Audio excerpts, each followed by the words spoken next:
Hello दोस्तों, आज मैं कक्षा 7 एनसीईआरटी में 5वां चैप्टर है वायु, इसके बारे में चर्चा करूंगा। एयर।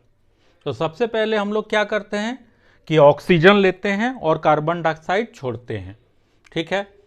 तो अगर हम लोग एटमॉस्फेयर में टोटल गैस की बात करें तो नाइट्रोजन यहाँ पे 78% हो जाता है और CO2 0.03%,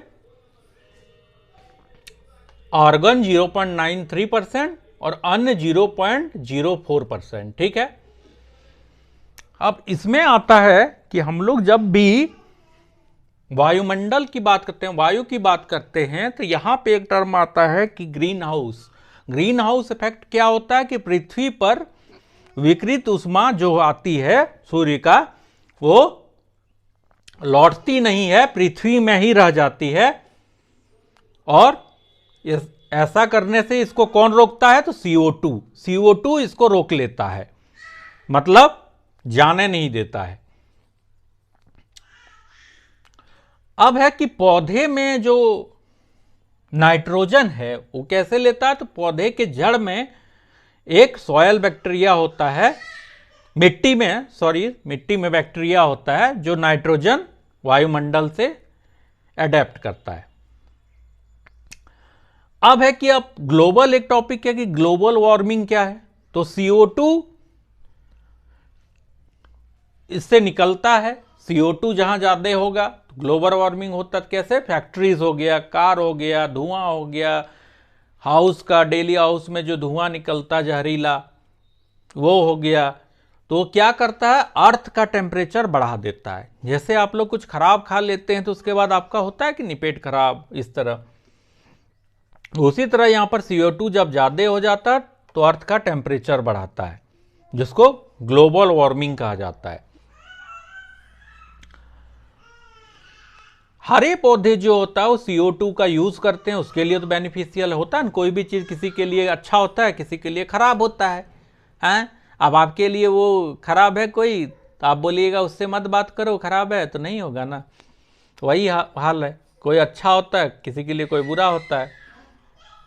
अब ग्रीन प्लांट्स में CO2 का यूज होता है फूड बनाने के लिए, और ऑक्सीजन बाहर होता है। सूर्य की जब किरणें पृथ्वी पर आती है और इसका जो टेम्परेचर बढ़ाता है, टेम्परेचर का यहां पर वितरण होता है, डिस्ट्रीब्यूशन होता है, तो सूर्य के एनर्जी को पृथ्वी रोक लेती है, जाने नहीं देती है। इसको क्या कहते हैं? इंसोलेशन, आपतन।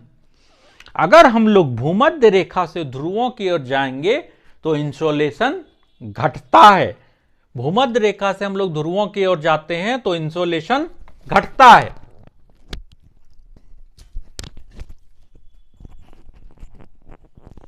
हम लोग अब यहां पे वायुमंडल की संरचना में देखेंगे कि वायुमंडल 5 परत में डिवाइड है, 5 लेयर्स इन एटमॉस्फेयर। सबसे पहले हम लोग बात करते हैं क्षोभ मंडल। क्या है? ट्रोपोस्फियर। तो यहां पे क्या है? पहला है ये, सबसे पहला, सबसे महत्वपूर्ण है ये।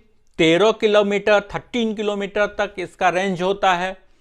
यहां पे माउंट एवरेस्ट होता है, रेन होता है, फॉग होता है, और ओलावृष्टि जितना है सारा सारा ट्रोपोस्फियर में होता है।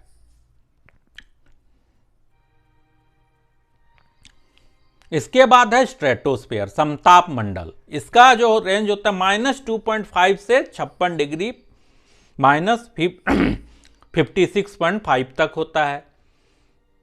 इसका अधिकतर रेंज 50 किलोमीटर 50 किलोमीटर तक होता है। यहां पे कोई बादल नहीं होते हैं, क्लाउड नहीं होते हैं। यह सुटेबल होता है कि एरोप्लेन यहां पे उड़ सकता है क्योंकि बादल नहीं है, डिस्टरबेंस नहीं होगा।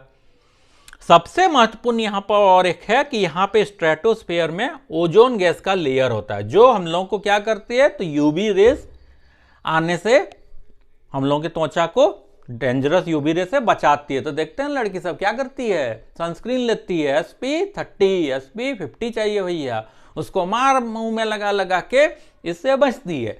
हालांकि वो क्रीम कितना इफेक्टिव है नहीं कह सकते हैं, लेकिन अगर स्ट्रेटोस्फेयर अच्छा है तो नेचुरल तरीके से ओजोन गैस लेयर का जो यूवी रेज आता है आपको प्रोटेक्ट करेगा। इसके लिए आपको क्या करना है, अधिक से अधिक पेड़ लगाइए, CO2 कम उत्सर्जित कीजिए। जैसे इंडिया में अभी हाल ही में 2070 तक जीरो नेट कार्बन उत्सर्जन रोकने का टारगेट रखा। विभिन्न देशों में क्योटो प्रोटोकॉल हो गया, ओजोन लेयर के लिए भी बहुत सारे एनवायरमेंट मिनिस्ट्री में दिए गए हैं आदेश कि स्ट्रेटोस्फेयर में ओजोन लेयर बड़ा सा होल हो रहा है जिसके चलते यूवी रेज आ रहा है ना।